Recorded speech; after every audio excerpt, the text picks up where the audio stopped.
I am on my 11th day of no food, where I'm dedicating my 11th day of fasting to the veterans on this day, November 11, 2023, where I'm holding in front of me here a war diary of a time that my father served in World War II, where in this time frame he was 19 years of age, which was probably the average age of soldiers at that time. Men that lied about their age to go to war, not only to defend their country, but to have a job and to have a foundation under their feet.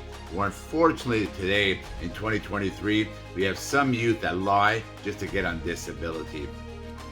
I'm not going to read this out because there's a lot of trigger warnings. And when we were given these documents, it basically highlighted certain pages and talked about trigger warning. And these are men that are out in countries, out in the middle of nowhere, in land they have no familiarities with, not familiar to. And talks about the dead soldiers.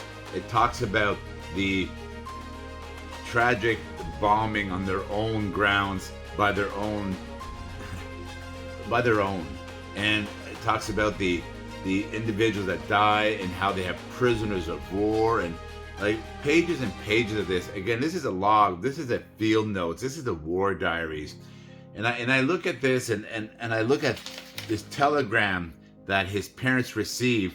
And this telegram states, from the Minister of National Defense, sincerely regrets to inform that Private Oscar Uziel Joseph Bourguignon has been officially reported severely wounded in action on the 14th day of August 1944. He was 19 years old at that time.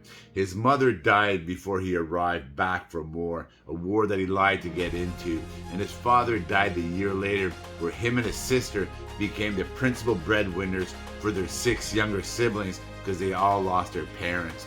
And I look at that, and I look at 19 years old. Think about that in 2023, what 19-year-olds are doing right now. And no disrespect, but the lack of respect for these men and women that volunteered for our nations. And today we find ourselves in 2023, where we have politicians that have this dying need to go into war, a war that they will never serve, they will never serve in, and neither most likely won't their children. But they're ready to send everybody out to war. And this is where the word "lest we forget," that terminology, should be taught in school at every given moment of curriculum, and the understanding of. Again, I'm dedicating my 11th day of no food to the veterans on this 11th day of November 2023, in remembrance and in respect. Jean-Guy Bourguignon, Jean-Guy Public Communicator.